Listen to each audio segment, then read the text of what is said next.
this is Deborah from Chicago Estate Advisors. We are located at 2021 West Division in Chicago. Chicago Estate Advisors specializes in estate sales, buyouts, cleanouts, and auctions. And we have a storefront here at 2021 West Divisions for people who cannot have estate sales just due to HOA restrictions.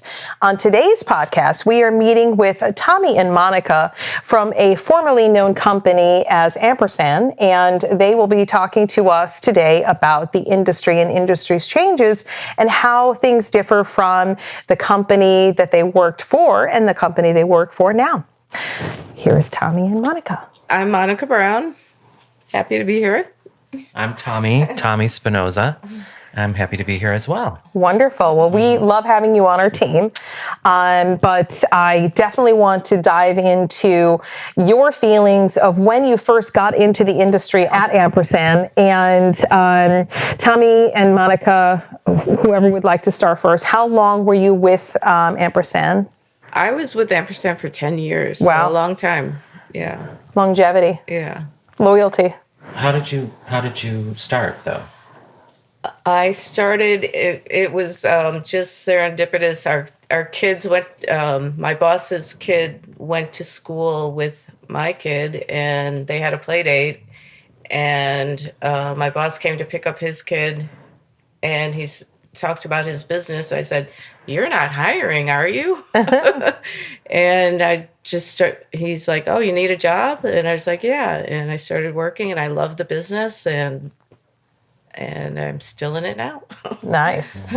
Yeah, the same thing happened to me where I just was shopping at estate sales and met Cheryl. We had a common interest in talking about animals, and she said the same thing. Do you need a job? And I'm like, yes, I do. And I was with them for 5 years. So, wow. And that's where I met Monica. We love having you on our team, and would love to know how your feelings of when you first got in the industry and up until now, how you feel that the industry has changed, whether it is for the better or for worse. There used to be a lot more staged, more expensive, I think. I don't know if that's what I'm trying. You could get a better dollar amount for a more bang for your buck, or do you feel as though that when you were selling those items, was it more beneficial for the client, or was it more beneficial for the customer? I think it was probably more beneficial for the customer, actually. Really? Yeah. What are your thoughts? I'm trying to think of my. I mean, I've been going to estate sales for 30 years, so I think it's still the same. I just think it's who operates them is how it is or not successful. So with the way you operate things, I think it's much more laid back, more successful.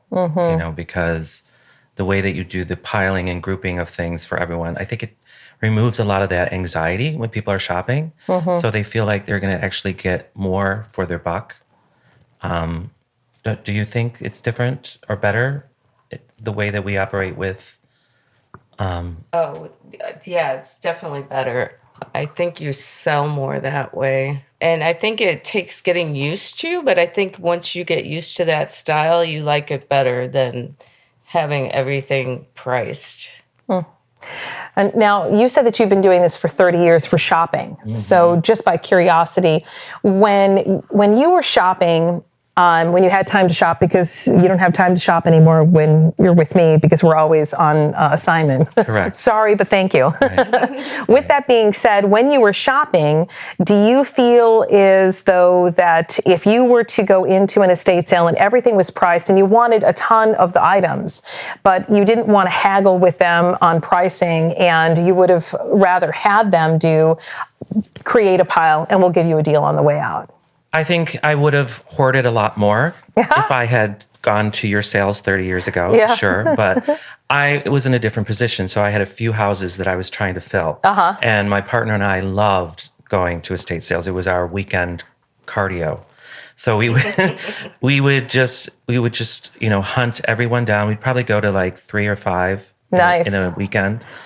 And we didn't care what things were priced. Yeah. We were end users. We were there. If I saw something specifically in a photo, I made sure I was there at 4 a.m, so I'd be the first one in to get it, and I didn't care. Those are diehard. Yeah, so I didn't really care about if it was priced or not, because I just knew I was going to get it regardless. Because as a designer, I knew with my eye, I want that specific end table, I want that specific lamp. I don't care. I want to beat everyone out. And now I love actually being on the other side of the curtain, because it's kind of like all that anxiety's gone, and I get to point fingers at the people outside like, I get to see everything before you do. So it's kind of nice to be. What is your best find? What was my best find? I'm trying to remember. Oh, you've had so many. I know there has, but I think it might be that American Airlines huge statue that I bought from Ampersand at that movie lot. Wow. Do you remember that one, made by the famous artist that they had in the American Airlines terminal for years? Yeah. And I got it for like, I think $1,500, and it was like a $10,000. Oh, that's a and I really still nice have it. score. Yeah. I still have it. It's all stainless steel, right? Is that what that was? Stainless. I think it's so. stainless steel. Yeah. What was your best? I bought 2 Myron Kosman paintings. They're just little paintings, but I love them so much. He's one of the originators of the American Bauhaus movement. Oh. So that's my favorite estate sale find, for sure. And how much did they run you? I got them at the end of the sale, so they were only $40 a piece, which is a steal. Yeah, that is a steal. Yeah. That's always my question. In fact, when I did an interview with estatesales.net, that was the question that they had for me. And always want to hear someone else's perspective is, when you're shopping, do you recommend people, knowing what you do now on both sides of the curtain, as Tommy said, to come at the beginning of the sale to score what deal you want to find, or wait until the end to see if you can get it for a better deal? I think it's really part of the nature of the beast of the industry. So if it's something that you know is going to go fast and it's a no-brainer and somebody's going to want, then certainly come right away, get it, because it's the shelf life is absolutely gone. However, if it's something heavy that no one's going to really want, or if it's furniture, then I'll tell them, ride the wave, see if it's still here, then get it at 50% or sometimes 75% off. Sure. Mm-hmm. Yeah, it's more of a case by case. Mm-hmm. Yeah. Definitely agree. If it's something you really want, come the first day, because otherwise it's going to be gone. It's going to be gone. Mm-hmm. Yeah. Now, what about something that you wanted? Did you get it on the first day, like after a certain time of the sale, or wait till the end of the sale that you're working? Because we all buy things from the sales. Oh, we're all guilty of. Yes. Mm-hmm. Certain things I'll just let ride, and I'll say, well, if it's still there at the end of the sale, I'll buy it. And then other things I'll buy right away because I know it's not going to last. Mm-hmm. So I should have bought that horse. There you go. Wah. Yeah, I felt pretty bad about that. I'm sure. And he really wanted it a lot cheaper, and I'm like, I can't. It was gorgeous. Because boss wants it, and if she finds out that I sold it for less than half. Yeah, because I was going to buy it. Angry. Yeah. So, no, you can't get it more than half off. So. But he bought a lot of furniture. Oh, did he? Oh, he bought, because he's starting a company at Irving and Western. Oh, okay. Because he told me that Lincoln Antique Mall closed. Wait, what? Yeah, the owner passed away. And it's a staple. It's been there forever, right? Oh my Every goodness. time you go by on Irving, you'd see the windows. This podcast just got juicy. Yeah, gone. Oh, I didn't know that closed. And there was an upholstery place on the corner, right? I always see the upholstery place on the corner, and then you'd see the Lincoln Antique Mall windows, all beautifully. I did not know that. Yeah, and wow, that's for not being able to be out and shopping. That is juicy because, of course, you know that we are opening up a vendor's mall ourselves. Oh. So with that being said, I did not know that. Well, this gentleman is opening a vendor mall. Nice. He's going to have a little coffee shop in the center, and he's going to have upholstery person or business upstairs. Very so nice. if they buy the furniture below and they need it to be reupholstered, smart. right upstairs. Yeah, absolutely. Yeah. Absolutely. And he said he found a great space. I love the fact that we have malls inside Chicago because most of them are in the outskirts and you have to drive. And for vendors who are here in the city and they cannot afford rent at like a huge space like here, they want to be able to rent somewhat of a small space at a mall. And the one that we're working on is somewhat similar. The only difference is it will be food and beverages. So that way they stay and shop and have fun. So. And then will each person like have a cubicle? They will, area? and then they'll be required to man the station once a month, so that we don't have to worry about having one person be there at all times. Yeah. Cool. That's very cool. I actually just went to an antique mall this morning before the show, and I scored 2 Matisse, and they were pretty inexpensive, I have to say, but great pieces. So I love antique malls. The best one that I've ever gone to was in Kentucky. When we were doing a sale out in Kentucky, on the way back each time, because we did the sale twice for this particular family, and each time we would stop and load up. And the second time, we ended up having a U-Haul, so of course we ended up getting some big pieces from there. So it was a lot of fun. I love antique malls. Yeah, I would love doing that on the weekends. My partner and I would just drive somewhere random for an hour and go to those small towns and find and get really great deals. There is one I can't remember in Amish territory. I can't remember which direction we went, but they have really great deals in those malls. Yeah. The funny thing is that probably 80 to 85% of the shoppers that we had were resellers. Now I think it has changed. I think that probably it definitely has changed, because a lot of the people who now come to our estate sales, because we do so well on social media, come for their particular location that they're trying to have put furniture together, or if they are buying clothes, it's not necessarily for resale anymore. And for me, that's where it showcases that the industry has sort of changed, because people are actually buying for themselves, less carbon footprint versus just people who are coming in to get a great deal to resell those items. So I am always happy to see it end up in someone's home versus someone coming in to do reselling. However, I support resellers 110% and always want to give them the best deals. So love hearing that someone is not only opening up their mall, but also that they have buyers who are sporting their belongings, their hauls on social media of what they got. So you didn't tell us what your favorite, what's your favorite piece that a ring? Yeah, your ring. Oh, see, you went small though. That's great. I did, but it was Not the diamond. I mean, it was taking up costly. space. It was costly, Yeah. but that's okay, because oddly enough, there was so much jewelry at this particular location. And Decron, he came in, our jeweler, and he actually was on our podcast as well. And he bought a ton of stuff, but there was still a ton of stuff left over. And this one just happened to catch my eye. But I got to tell you, it looked like it had been hiding for probably 30, 40 years. And I had him clean it up, and I bought it. And when I went to go turn over the check to the owner, she said, "Wow, that is the most spectacular ring." And I said, "It's yours."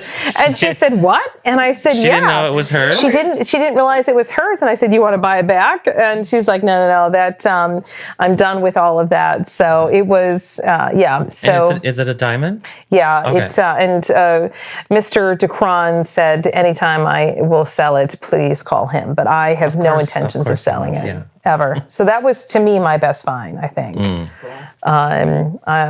I don't know. We come across so many different things. And again, me selling, I tend not to buy anything. 2 reasons. A, because I don't like clutter. And when I get home, I want a clean space. There's very few things that I collect. I collect the mercury, the green glass, the Vaseline glass.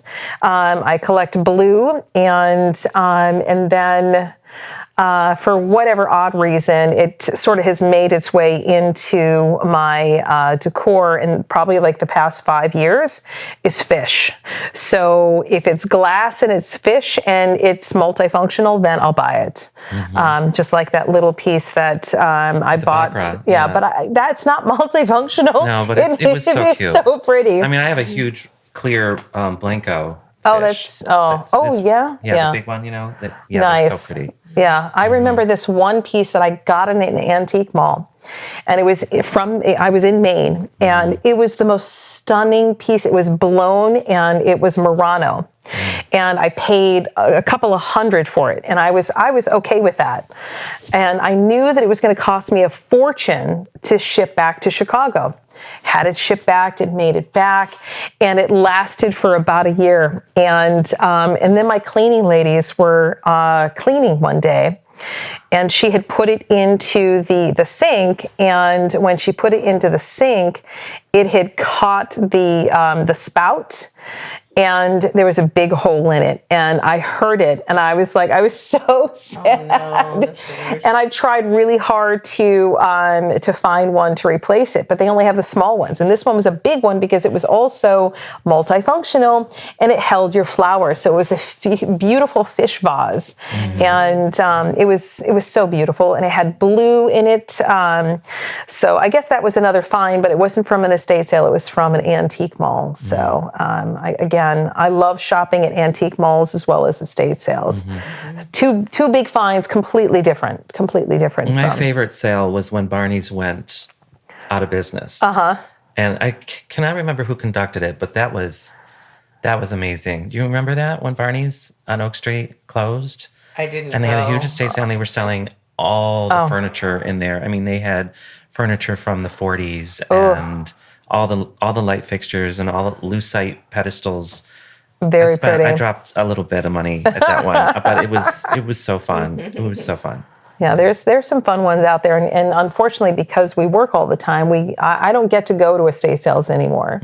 Right. I will say that when we travel for work, I sometimes will stop in just to do some recon to see how another estate sale is running their business, because I'm always open for growth, and I always want to learn new things and how someone else is succeeding at their company, so that I can implement it towards ours. So. I'm always open to suggestions. So what are you looking at when you go in? I mean, obviously the you're very observing. first thing that always pops into my mind is how it's set up, because I'm really big on that. Staging is number one for me, and being able to showcase the belongings when you first go in the house, and because that's your very first representation of what the sale is going to look like when you first go into the home, because you want it to look like a cross between a home and a store. And a lot of times the house is for sale, so I also want to see if they're helping out the homeowner in not only the staging, because when people come in to buy those possessions, they're also looking for the house. So there's a couple of things that I look for. And I also look for how the team, if they work together, if they're willing to negotiate, if they're sitting and they're not helping out. Because when you're sitting, Right. it doesn't flow well for someone who's trying to purchase something, because it almost seems like, oh, are we here and we're wasting your time? Are you doing something different? Should we come back at a different time because you are sitting down and you need to relax? And that we don't sit. We do not sit. Well, I can't. I have to stay busy. Yeah. Otherwise, Shift. right. But I agree, because I think that setup is vital. That would be my first observation. And then, of course, always staff. How are the staff operating? Are they getting along? Are they competent? Are they representing the company the best way they can? I The agree. prices, to see if it's just too high. Yeah. And then also to see if they are negotiable. Because a lot of times when I would go into estate sales and there's a price tag on them, they didn't want to budge. And to me, it made no sense, because you still have all of this stuff that's in the house and you have all of these price tags. You got to get rid of the stuff, and you don't want the homeowner to be left with all of these possessions that they hired you to sell. That is another reason why I look to see if other people are negotiable on their prices. Yeah. Monica, you've gone to a lot of estate sales. What do you observe? Yeah, I've been to sales like that where you can tell they've done the bare minimum to set up and like haven't you know they haven't moved any furniture. Or when I walk into a sale like that, I don't usually stay very long. So I think you definitely need to showcase and things like that. Well, you're really good though observing pricing. If it's something's too high, you'll know. Like you're instinctual. You'll be like, no, this is way overpriced. I mean, you've told me.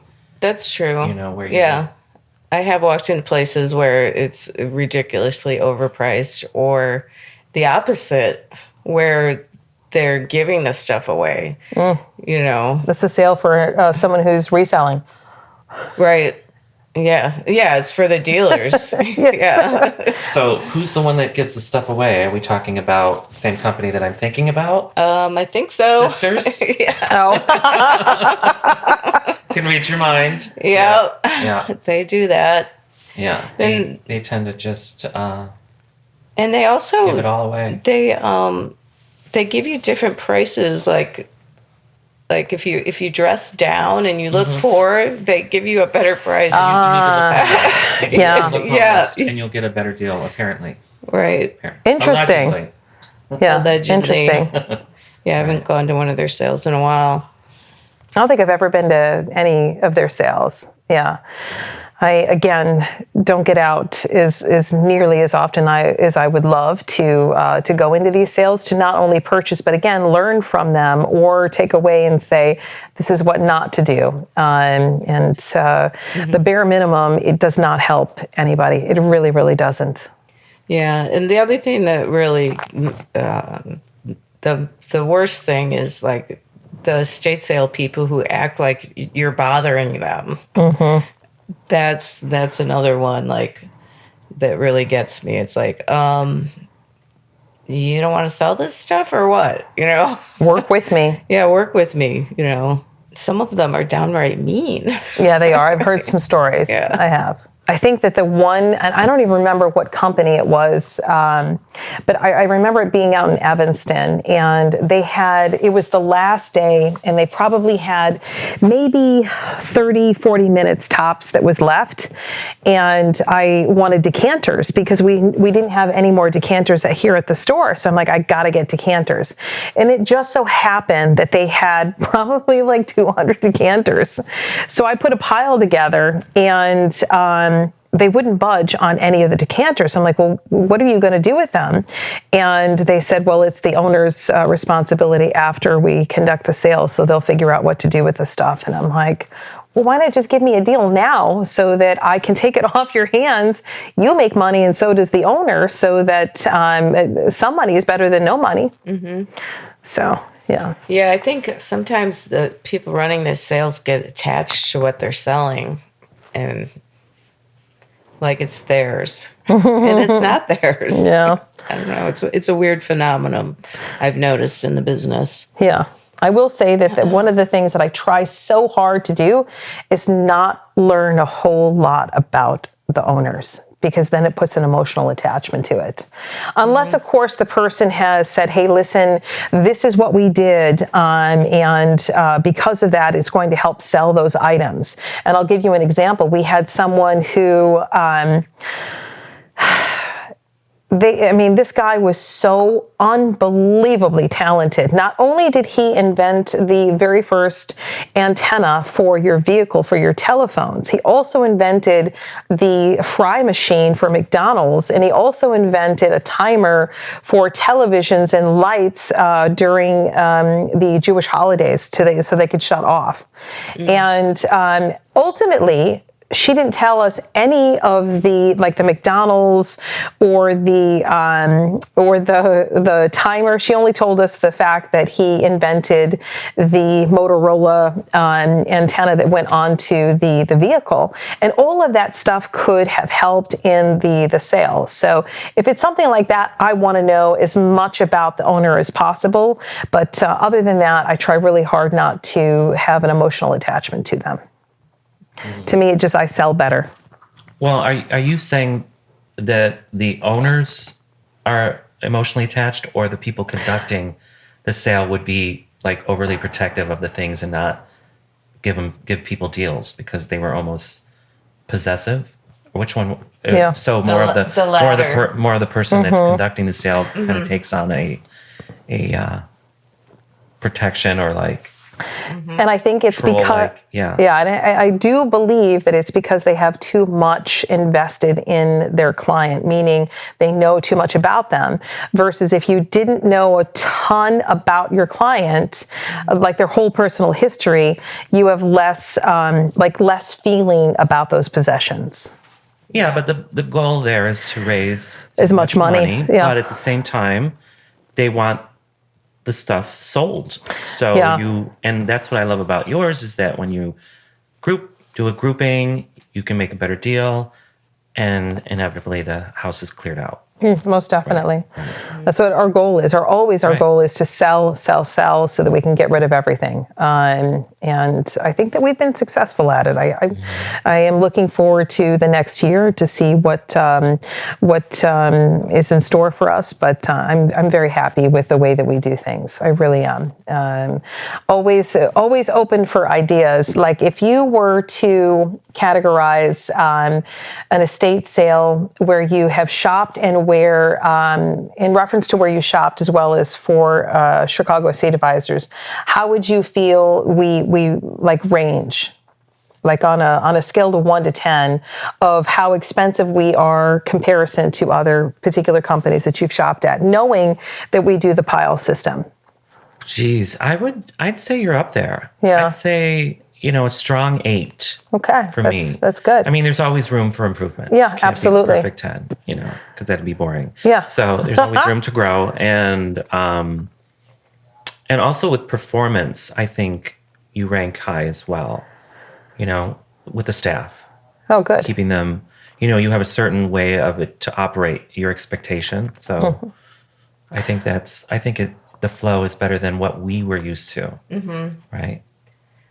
Yeah, I think you make deals for people and actually get like the furniture out. Like I'm always amazed about how much furniture sells at our sales, because at my old company we would always have so much furniture left. Which costs the homeowner a ridiculous amount to move. Right. Yeah. And the funny thing is, and I don't know if you agree with me from the previous company that you were at, but I always tell my team it's the small things that make us the money. And it also makes the homeowner money, because when I go to do an assessment, they're like, oh, I have this big, beautiful piece of furniture. That's going to be harder than all of these 10,000 little items, because those items are what add up that will make you the money. And those other large items are the cherries on top. I don't know if you agree with me from the past company. What you say about the 10,000 items. Oh, Every household. If there's 10,000 items in the house and you sold each one for $1, that'd be $10,000. Not saying you should sell everything for $1, but sell it. That's what I'm saying. Don't get rid of it. Yeah. Don't hold out for that pie in the sky price. Maybe one person would pay you. Exactly. Yeah. Especially when we have these sales that are on a hoarding situation, where we have so much stuff that there's just, we could do it in 2 weeks and we wouldn't have sold everything, because there's probably 200, 300,000 items in the house. Yeah. Would you consider yourself a hoarder? I am. I'm first to admit it. But doing these sales helps check me. Yeah. Where if we do go into a hoarder home, then I realize I can't be like this. And so I set up a yearly purge. Oh, nice. At the beginning of every year, I just go through because what tends to accumulate the most? Cabinets. Everything, they get stuffed with so much. And I'm like, I think I've told you where I'm like, yeah, I'm doing my yearly purge. Yeah. And I'll usually just end up bringing it to Goodwill or something. But well, you need to start bringing it here so you can make some money. Yeah, true. That's a good idea. So that's why we do consignment. Yeah. It's for everyone. Yeah. It's for everyone who so either. Are you a hoarder? I think I was when I first got into this business, I bought a lot of stuff and was becoming a hoarder, and I put the kibosh on that. And luckily, I moved twice, so every time you move, you purge, and after like working so many sales where people actually are hoarders, I've stopped that. Not completely, but for instance, I don't buy dust collectors anymore. Yeah. Tchotchkes. Yeah. But working together as a group, it's kind of like a support group.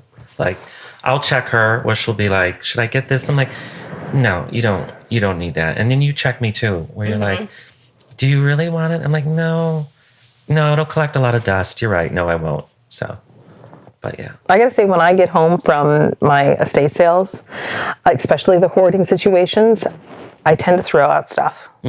I'm like, and then I have now every time my girls see like a pile of stuff that is going to donation, they get rid of stuff as well, because I can't. Again, I'm like the person that has to have everything tidy when I go in. So it's kind of therapy in a way. It is. Yeah.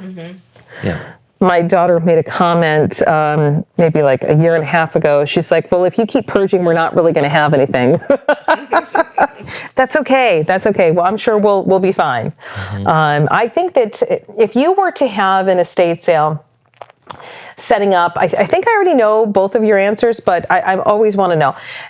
When you are doing a setup, would you rather do a setup for someone who has a big, beautiful mansion and everything is already somewhat staged for us and have beautiful items? Or would you rather do a hoarding situation where you get to dig and discover and to find? You go first. Hoarding situation is always the most interesting because they keep everything, and you find like old advertising and just really cool stuff, I think. How about you? Oh, I'm totally the hoarder home, because they are a treasure. It's a treasure hunt. Yeah. We went to one. I think we did that one across the street from the Home Alone house in Winnetka, and it was so packed. It was probably 50 years of accumulation. So when I was doing the kitchen, the cabinets were so packed that as I was pulling back the layers, it was like going back in time. So I'm yelling to Monica, I'm at the 90s.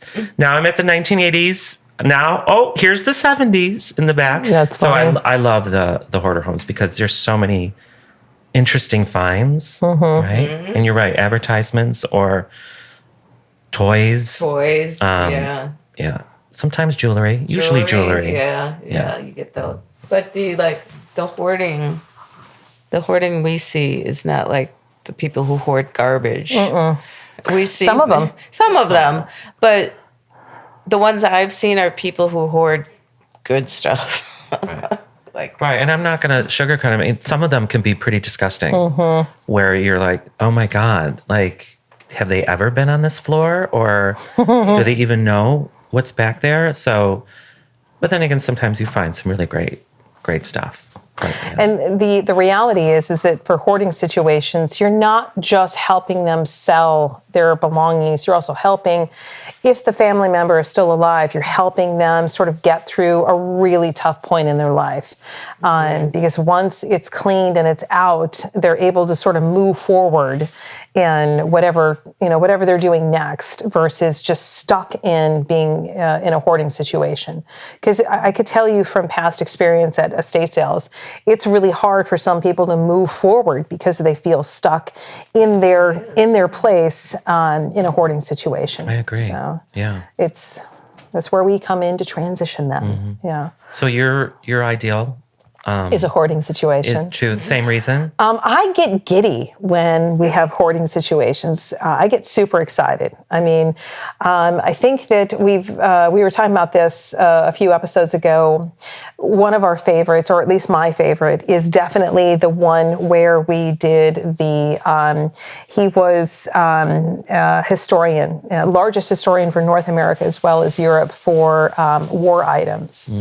And it was great. right. He also donated $2 million worth of medals to the Ukrainian museum. So he was just very intriguing. The other one I have to say was, I think Johnny brought up, was the one in Kentucky where, I mean, the amount of artwork, the amount of Wedgwood. I mean, I have never seen a home filled, or even a storefront filled with this amount of Wedgwood that was in there. There must have been probably 30,000 pieces of just Wedgwood. And then it was just... That's a lot of Wedgwood. Calder, he had a ton. I mean, I thought of you today, and I was actually going to buy you one because it was a pretty good price. But the only problem is it really wasn't, because it looked like a book that had been laid out, and I was just like, you know what? If I'm going to spend that kind of money, I want it to be, an actual print. So, but yeah, definitely a hoarding situation is my favorite. It is. It just means that we're not only they're going to find the hidden treasures. I also love doing a hoarding situation because a family will say, hey, listen, I am actually looking for X, Y, and Z. We couldn't find it. And then when we find it, we feel really good about, hey, listen, not only are we making you money, but we found something you thought you lost. Mm-hmm. That's always nice. Yeah. We just recently found someone's wedding ring, and it was like sort of some medallion or something that he was looking for. It always seems to be either a ring or something. Like, if you happen to find my ring, like missing for 20 years, like, okay, well, we'll try. Thanks, we'll keep that on our radar. I will say that there was a house that we did in Lincoln Park, and we had sold the sofa. And when they were removing the sofa, the cushions had to be taken out. And when they tipped it upside down, all of a sudden a ring fell out. And so I took a picture and text messaged the owner, and I said, hey, listen, we found this. Do you want us to sell it, or do you want us to put it aside? And they were like, I cannot believe that you found that, because it has been gone for years. And we thought that one of the cleaning ladies had gotten it. Yeah. So it was nice. That's good closure. Absolutely. Absolutely. So I know that you are a spiritualist like me, and that you also are sensitive. Are there homes that you've gone into where you are like, nope, or like bad energy, or things where you're like, I have to cleanse this? Or when you're unpacking it, is it a uncomfortable or welcoming situation? There have been many different episodes, but to answer the first question, there is one that we actually spoke about recently, where the woman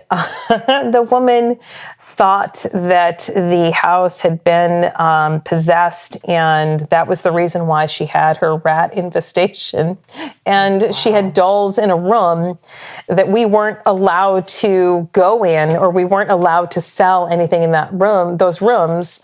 And by the way, she was moving, so they would have had to have been emptied at one point in time. Right. So I didn't take that, because there was just a lot of weird energy there, and just knew that it was just not for me. And then there was a time I did take the sale, and I will always regret taking this sale, which is we had gone in to do an assessment. I had sat down with a gentleman. He was an artist here in Chicago, and there was also a sister involved from the person that we were doing the estate of. And so I was taking pictures out in the living room, and then they said, go ahead and take pictures in the bedroom. And she had just come out of the bedroom, and I went to go into the bedroom, and it almost felt like someone had held me back. And I was just like, well, that's weird. But I just went through. And when I went through, all of a sudden I see this person in bed. I was like, what do I do? What do I do? Oh, and it was this poor lady that we're doing the estate sale for. I was under the impression that she had already passed, because they kept speaking of her in past tense. Mm-hmm. And it was really uncomfortable, but I still took the sale. And then when we were doing the sale, I had called them to say, I just want to remind you that I'm going to be there with my team on this day to do a setup. And they said, oh, I just want to let you know that she passed away. And I was like, oh, obviously we'll reschedule the sale. And they're like, no, just come. And so while we were conducting the sale, they were having the funeral. It was a very awkward sale, and that's the one that I definitely regret taking. It was it was just very weird energy, and it was just sad energy mixed with just negative energy. It was just not a sale that I was comfortable with doing, and I understood that they needed to get things done, but definitely would not have taken it in retrospect. So, What was yours over the past 10 years? Was there any one house in particular you were... That I felt like a presence or that something? you were just, it was difficult or... Well, I did do one house where I swear that the woman died in the house.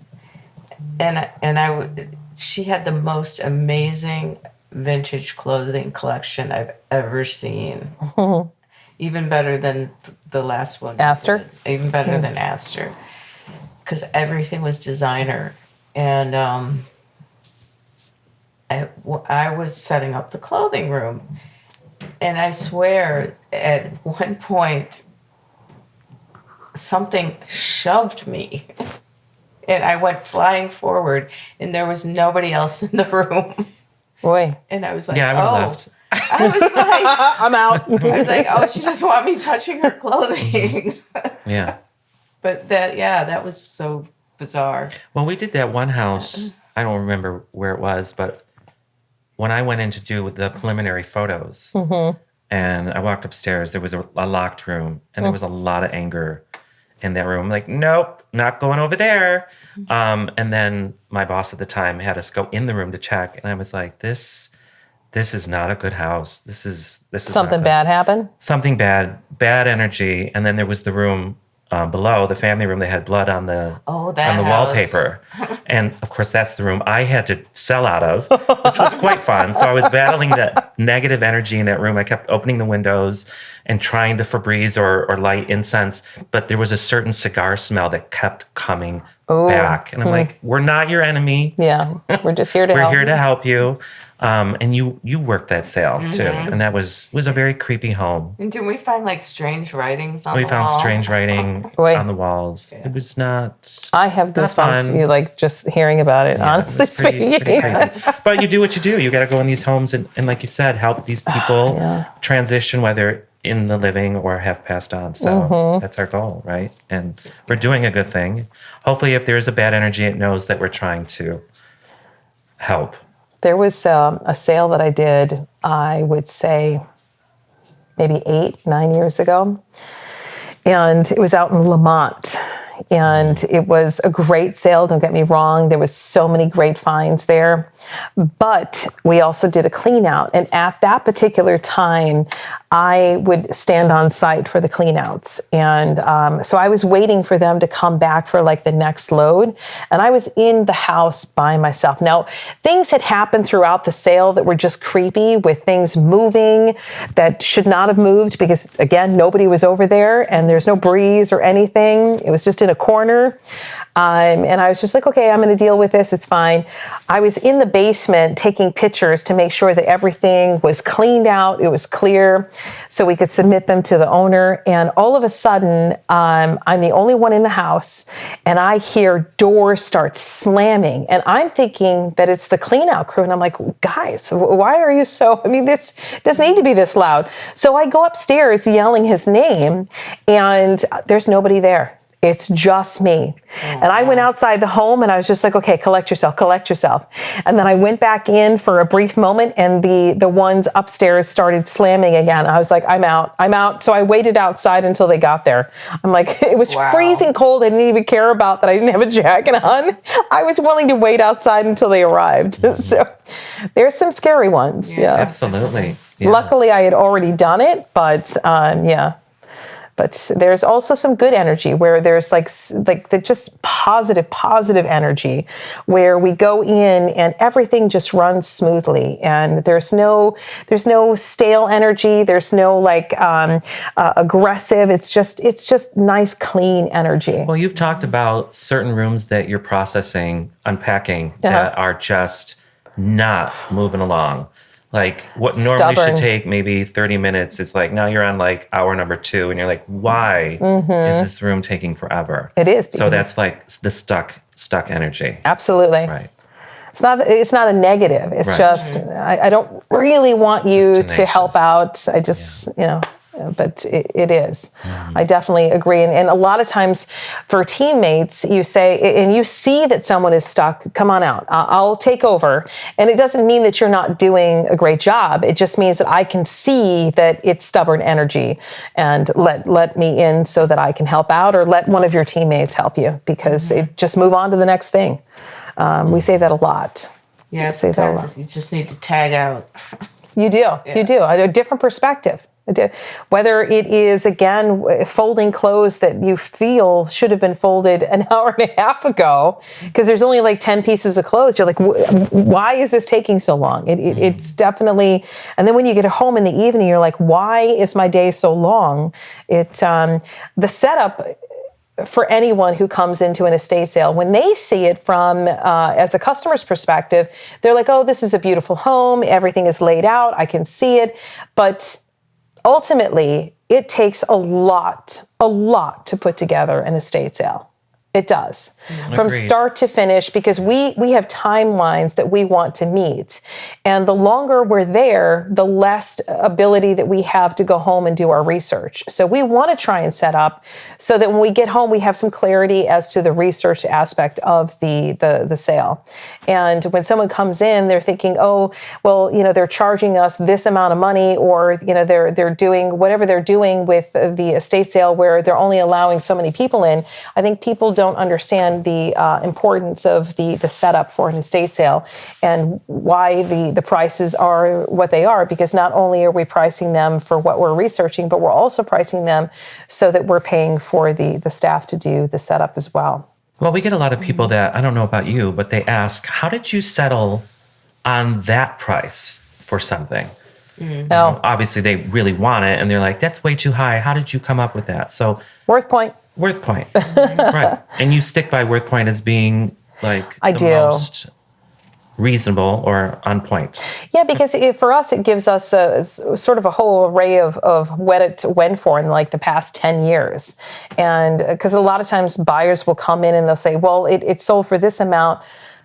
It sold for that amount, whatever, years ago on eBay. Let's not take eBay's prices. We love eBay, don't get me wrong, Right. but we're not eBayers. So we try and check what it sold for the quickest way so that you can leave with your item. And then also, more importantly, for the homeowner to have money so that they can put it towards whatever they're transitioning to. So if you saw a price on Worth Point and it sold for a certain amount, would you price the same item as that? No. Or would you go lower? Or? Depending upon what it is. If it's Right. something that is a rare find, yes. Yes. But if it's something that we see every single day, then you price it accordingly. So that when I started in this industry, I used to price everything. And then it took me so long. And I felt that when buyers came in, they didn't want to haggle. So the stuff would remain in the house. And then when I would go to give the check to the homeowner, I felt guilty because I was like constantly beating myself up. Should I have given them a better price? And then I started doing the non-price tag, and then just doing the research of the 3 different numbers, the high end, the low end, and then the middle. That's where I was going to go with that. Yeah, and the high end of what it could potentially sell for if we had time to sit on it, and ultimately the price that we want to get. But we know that there are 3 different prices that we have to work with. So of course we're going to try and get the most for it, because that's why the homeowner has hired us. But at the same time, we don't want our customers to not come to us because we didn't settle on that middle ground. Right. Well, sometimes with all this stuff that's in the house, if there's something that's extraordinary and I know it's going to sell within the first 10 minutes, I will price it a little higher just for that reason, because why It's not? rare. Why Yeah, not? it's rare. Somebody's going to be like me, waiting in line for that one thing, and they don't care. They don't care if it's $50 over, they'll want it. And sometimes you know that, right? Like in your gut. You're Absolutely. like, that's going to sell. But it's instantly. because it's rare. They're not going Right. to find it. Maybe it sold like 10 years ago at a low price. But if it's not on the market and it's been unavailable for however many years, then that's the time that you should price it where you feel the gut instinct is the best price.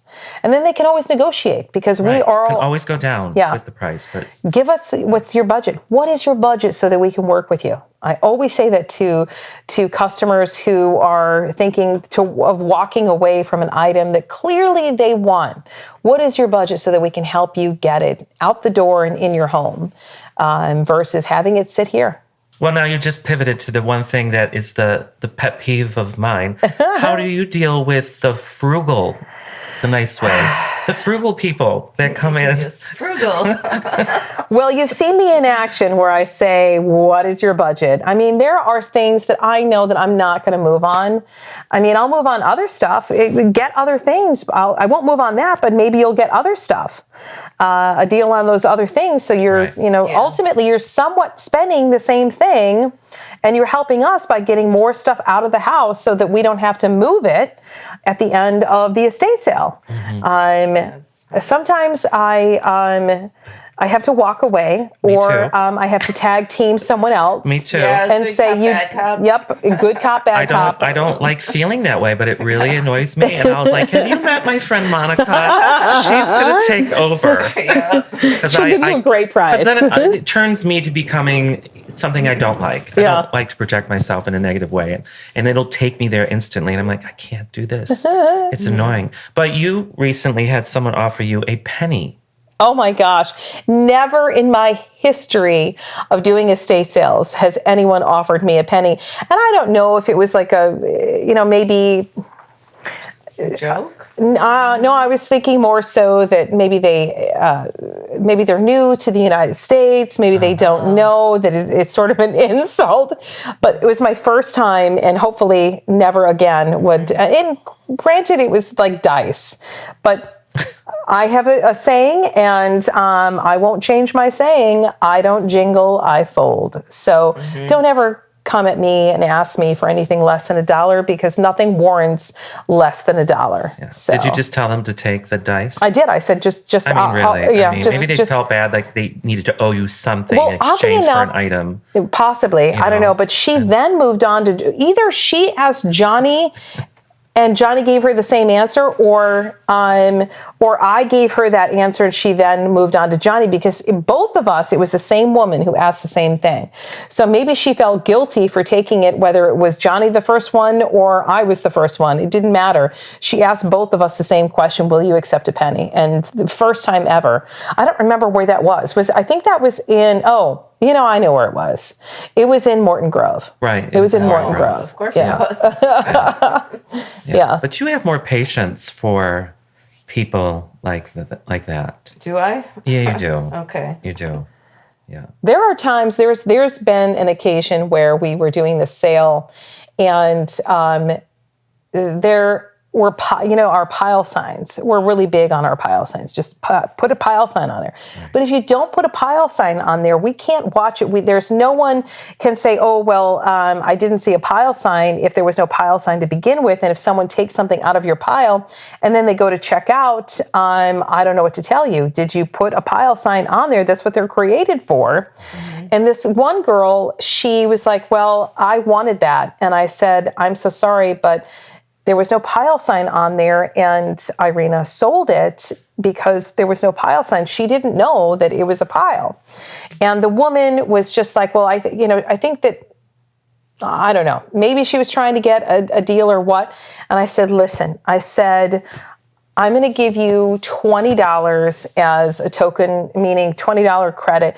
She was very adamant about me giving her $20 as like $20. As a compensation for the Exactly. loss. And because she was threatening to give us a bad review. So I just handed her a $20 bill. And no, folks, that will not happen all the time. No, that was a one and done. We love the reviews. But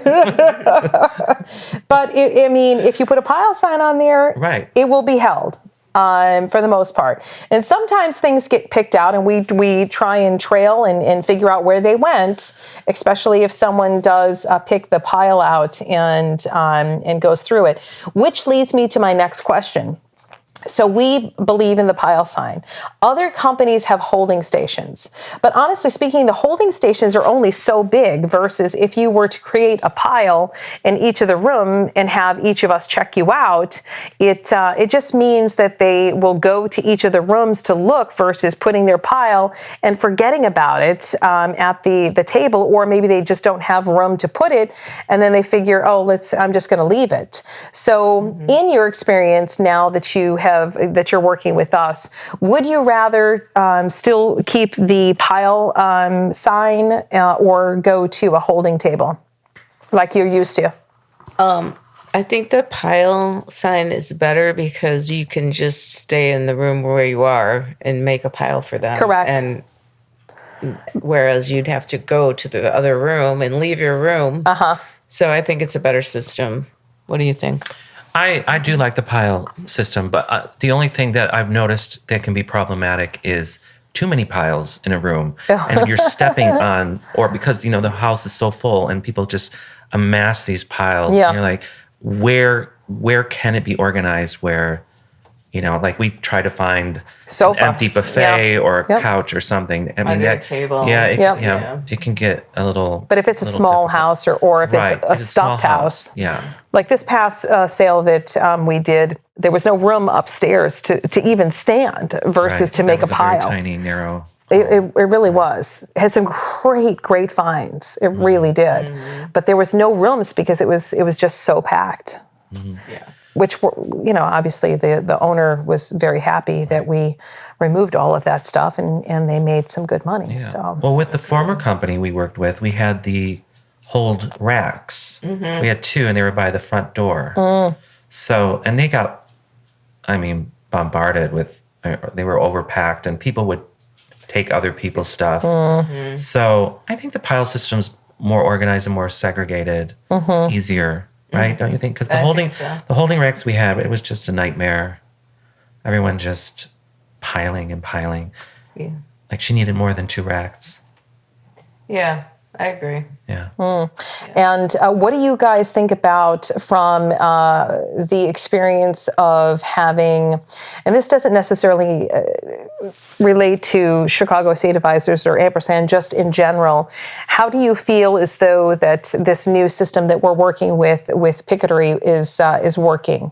On a scale to 1 to 10 being great and 1 not being so great. Did you know about Pickery before? Yeah, me neither. We did movie theater tickets, those little stubs. Oh gosh. So I think you did tell me the owner about that. had to be there to pass them out. And she was the only one that would pass them out. Like we couldn't do it for some reason. She just wanted control over that. I don't know. But then she'd be upset that she'd have to be there so early. I'm like, well, it's your system, so Yeah. you can always change it. Didn't want to. That's okay. Right. So. Well, and then also you would have the people sleeping on the street overnight to be first in line. That's just silly. Which is insane. Right. You Well, know? they would make a list too, Yeah, right? But there's They no would- list with Pickery. Like Well, on Well, the there's door. your Yeah, list. so we used to have a list like that you're talking about, but you did do that? we did, but Yeah. we stopped it, and here's the reason why we stopped it. A couple of different reasons. Number one, with Picketery, they do it online or the QR code at our door, and they'll get an email or a text message, and it's always on our site on estatesales.net as well as on all social media. And if they don't have social media, or if they didn't do estatesales.net to find us, maybe they found us through a sign that that was pointing them in the direction of an estate sale for our signs that we put on the streets, then they'd be able to do a QR code. But before Picketery started, we did the sign-up sheet. And here is what was wrong with the sign-up sheet. Number one, on those sales that people would sleep over, once the list went up, they would say that no list was ever left. And we know that we left a list with a clipboard and a pen. So they would start a new list and they would so whoever was first in line was no longer first in line. So then when you got to the sale and we're calling the names, they're like, no, that I was the first one. I'm the one who signed up first. Look, I took a picture. And that was sort of, we were the ones who had to receive all of the heat, even though we're not the ones who put out the second, third, or fourth list because someone took it because they wanted to be first. Number one. Number two is that it's cold outside. It's hot outside. It's raining outside. It's snowing outside. This is an easy way for people to just get a text message when it is their turn versus having to wait in line outside. You can go do something else with your time. Well, there was in the old system, there was a lot of fist fights over these lists. And these people are mean. And they are very territorial. Like, nope, I sat in my car for 4 hours, didn't get a bathroom break. I'm first. Don't even think about getting ahead of me. So this other system seems to be more civilized. It is. Right. And because of the fact that we sell out quite quickly, we have the ability to put in a waiting list as well. So if someone is driving in from 4 hours and they're expecting to get in and there's a long line, they can say, okay, well, when I get there, I'm on the waiting list. Or don't even bother coming because they're completely sold out, like the one sale that we had 4,000. Right. That was... Really, that was a great sale, and it's not going to always happen, but we always manage to sell out, and that waiting list on Pickery is they're able to sign up and get in regardless if we're sold out, if there's a waiting list. I'm still confused by it. So there's categories by time, right? As you sign up for space. Correct. And then where's the wait list come in? The wait list is after we've gone through, let's just say A through M, they can sign up for a wait list because we don't know if we're going to take the wait list. Maybe we're swamped. And if we do take the wait list, they'll be able to come in.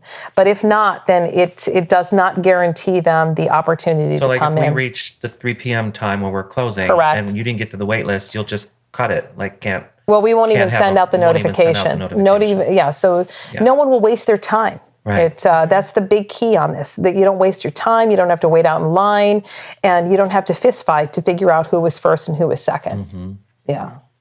I don't know how they did the ticket system because I was so bombarded with phone calls in the middle of the night. Where is the list? What do you mean, where is the list? I know we left a list there, but sometimes they would take it. Or sometimes, this was always a fun one, the homeowners would think that we accidentally left that out, even though it's clearly in our verbiage. And so they would put it inside. Verbiage of the contract? Yeah. Or even on our website. Mm-hmm. Not our website, but an email that goes out. And they would put the contract, the sign-in sheet inside the house. How are people supposed to sign in? And then the other thing is, there were a few times that I've had to, I'm quite honestly, I always tell the clients if they're still living there, don't answer the door. Don't answer the door. But there was one time where I was doing this sale and I arrived at 9:00 as our normal time, and someone had showed up at 7:00 and it was raining out. Now keep in mind they had a vehicle, but they knocked on the door. The owner didn't call me to let me know, but they had been sitting inside waiting. And I was like, I said, do you know how dangerous that is? I said, that's why we tell you don't open the door. And then the owner's like, well, I felt so bad because it was raining out. Well, they got here in a vehicle. They have a vehicle to sit in. That's just not, you never know. So that's where we come in. That's why you call us. Don't let someone in. Mm-hmm. And with this new Pickery, that doesn't happen. You get called when your time is up. And it's very clearly laid out on the website and on the emails that they send out. We won't notify you until we're ready. So.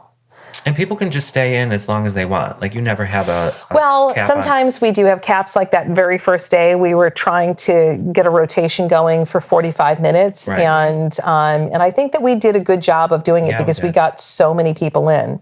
Mm-hmm. We got so many people in. And by the way, just for those who are watching, it doesn't mean that you cannot go to our door and do walk-ins, because maybe we've already blown through our wait list. There is always the potential of someone walking in and coming into the sale. So don't ever think that you can no longer come to an estate sale unless you do the picket rate, because we do welcome walk-ins. So I am super excited that you guys are on board, and I thank you for your time. Is there anything that you would like to add about working in estate sales in general for customers or even clients that we haven't covered? Clients, if you have artwork and the artist has this horrible signature, please, for your kids or whoever is inheriting your stuff, write the artist on the back of the frame.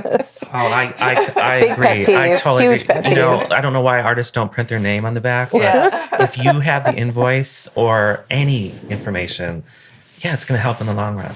But my suggestion is, if you have a dog or if you have a huge baby stroller, leave them at home. Don't bring them to the sale, because it can be difficult trying to maneuver, especially if 4 people bring a dog in, and you got to either carry it or it could start a fight, or, if you don't have a sitter, maybe somebody can stay with the child. I don't know. But when they bring the strollers into the small homes and you can't get around, that's my recommendation, or my final thought, just to help it run smoother.